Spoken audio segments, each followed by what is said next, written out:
Hi there, welcome back to our Next.js and Tailwind tutorial where we are going to create our personal web page that we will deploy in Vercel once it's done.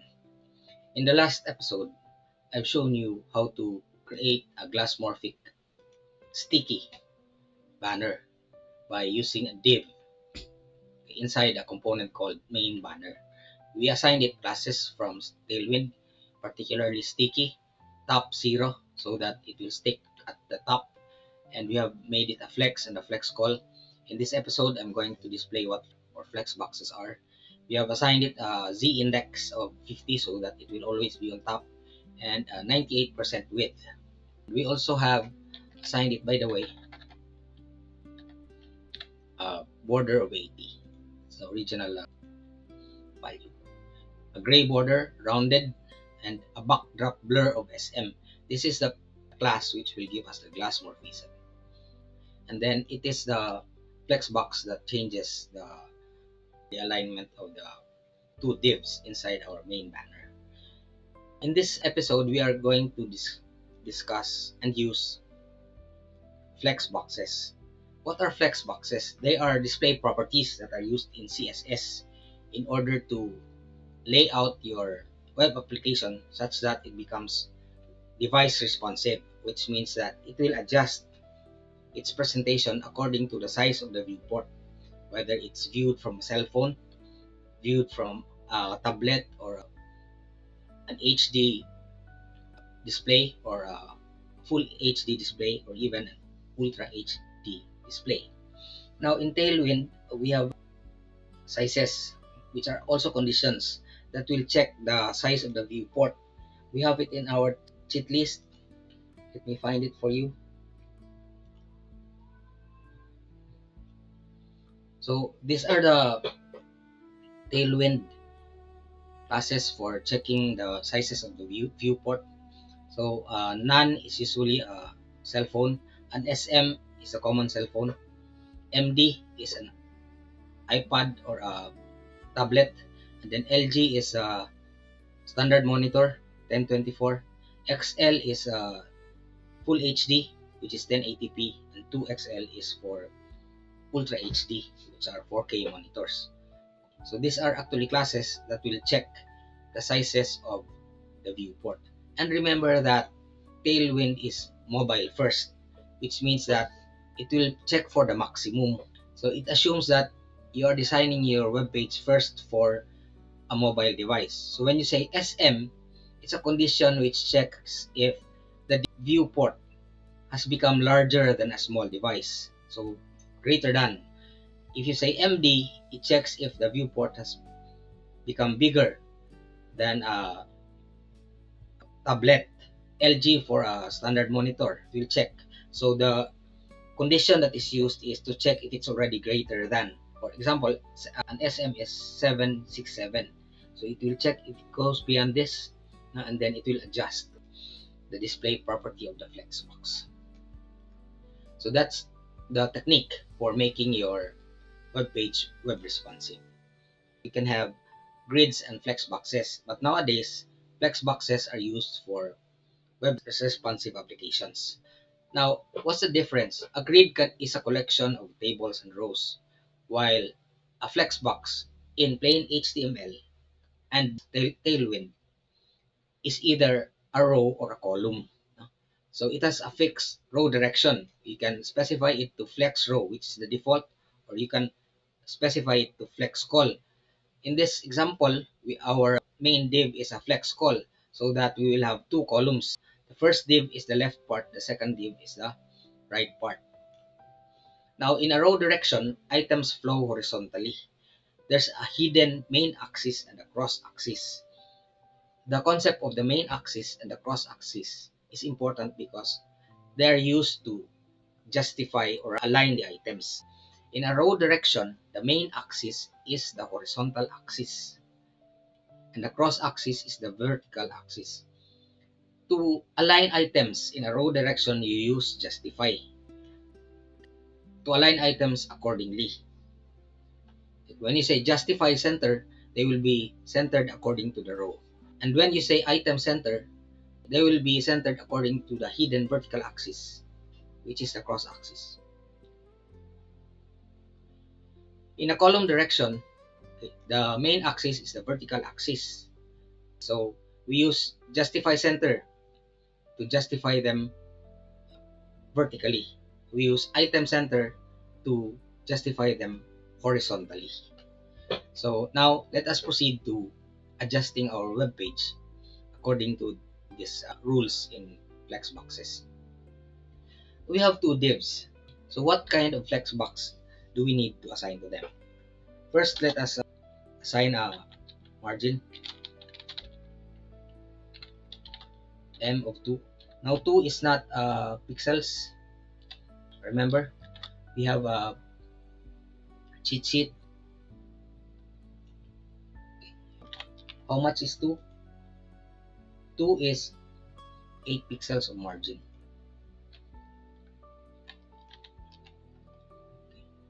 When you say M, it assigns the margins of all sides. Top, bottom, left, and right. We can say ML, MR, MP, MB also. So the units of measure of Tailwind is different from that of plain CSS, but it will be in our cheat sheet. So now we have this, and let's save and look for our website.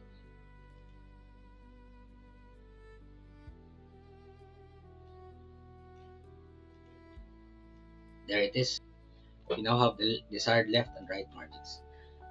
Now, what kind of flex boxes do we assign to this?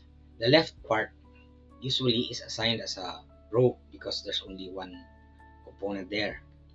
And the right part is assigned as a column because there are two lines, or can be several lines there. So therefore, we'll assign this as a flex. We don't need to say flex row because it's already a font. And then our second one is a flex column.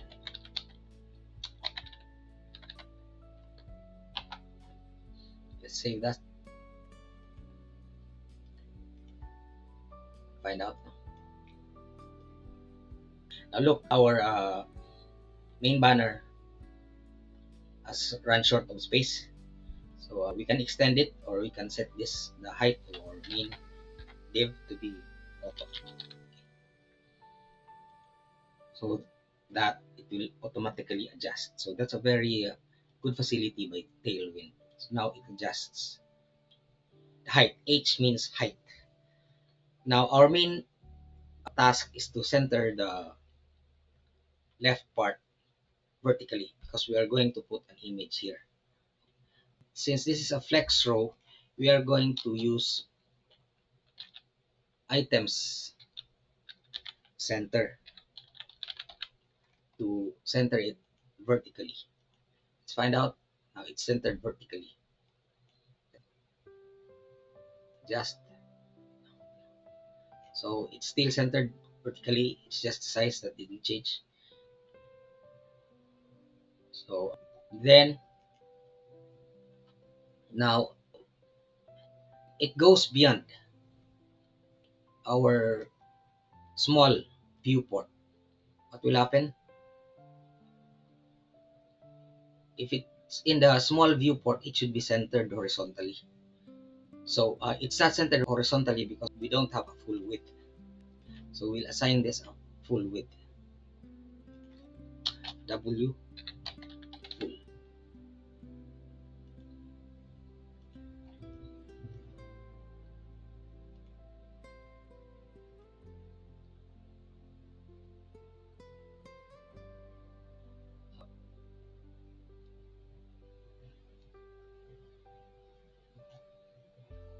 This is a flex row. So item center, can we have justify center?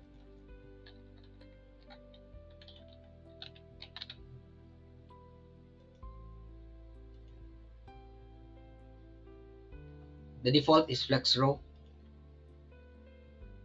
So now we have justify center because we are aligning it according to the x-axis. The problem is our width. Can we change the width to 24 or 20 when it goes beyond small size. Yes, we can say SMW dash 20. So it becomes 80 pixels when it goes beyond small size. Okay, so look at that now. Okay, 20 is too small because we have a line, but later we'll have the let's make it 24. We'll adjust it later anyway. 24 is different because 24 is 96 pixels. That's according to our cheat sheet.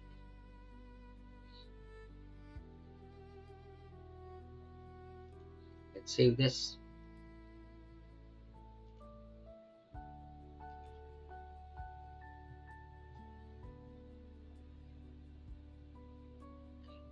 If it goes beyond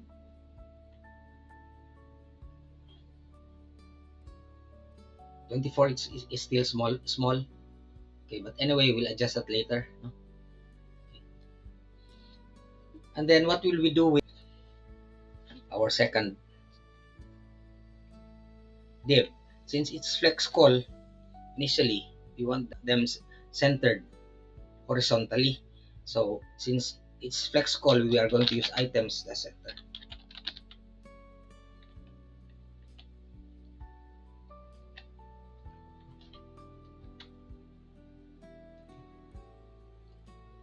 Let's check that.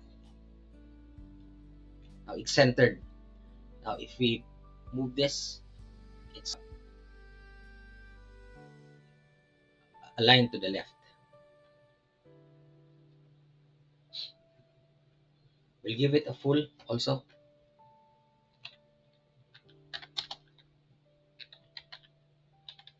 Or W auto, so that it will adjust according to the size of the first div.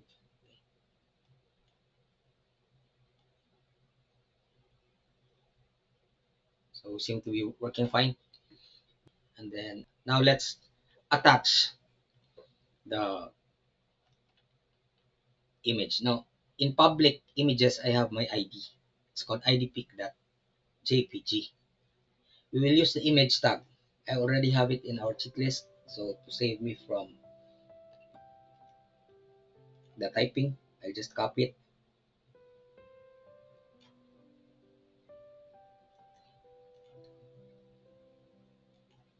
The image is a self-ending tag.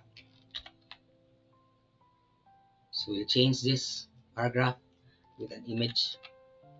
Okay, and then we'll have to uncomment. It's already uncommented, the import from image.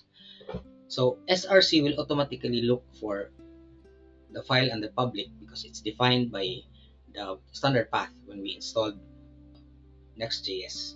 There's an alt, it will display profile if it's not found. Now the width and height is 72 pixels. When we say loading equals eager, this is required.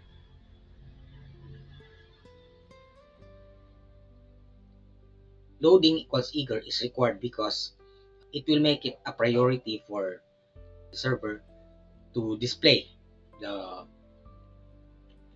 image, no? Regardless of whatever the user is doing, whether scrolling or transferring to other pages. No? So it will always load it first priority.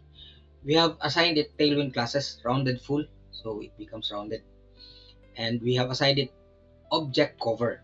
Object cover sees to it that it will occupy the full space assigned to it.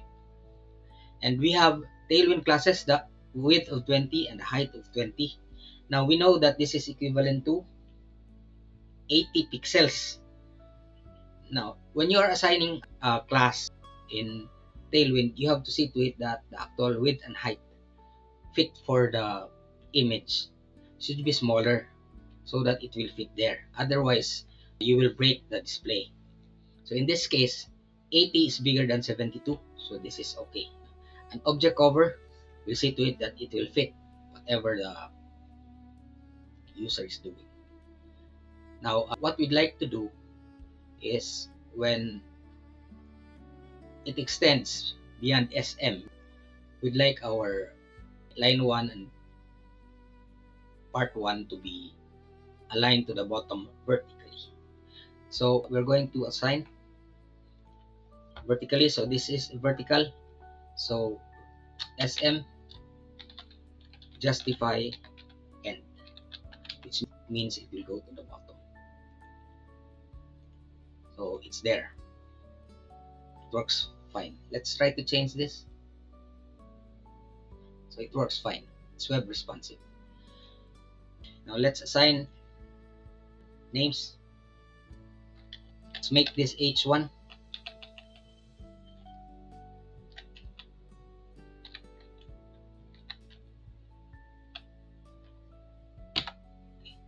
And we'll give it a name.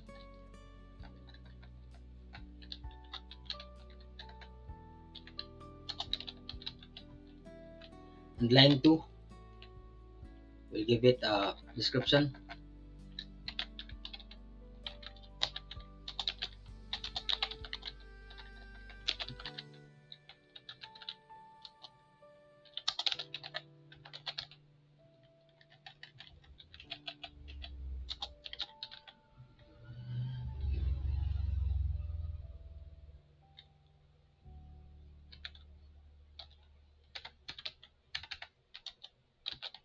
For example, okay. So we have that. So it's centered, and then we move. Look at that. It's centered. The name is centered. Why is it centered?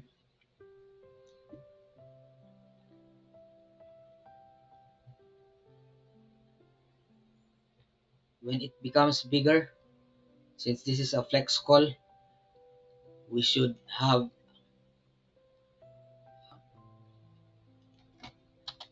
SM items start. Okay, it's like that. Okay. So when it becomes bigger, but when it's smaller, so we now have a web responsive banner.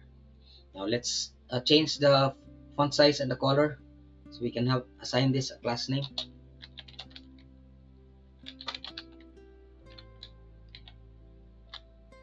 Text LG and font that's bold. That's okay.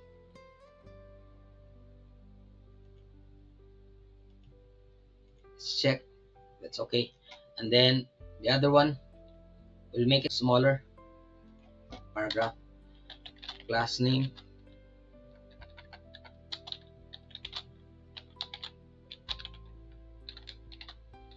text SM, text gray. Let's not make it gray. Let's make it blue. Blue dash 500 is good. You can even make it semi bold. Let's find out. Okay. So now we have a web responsive banner. We have done it using Tailwind properties.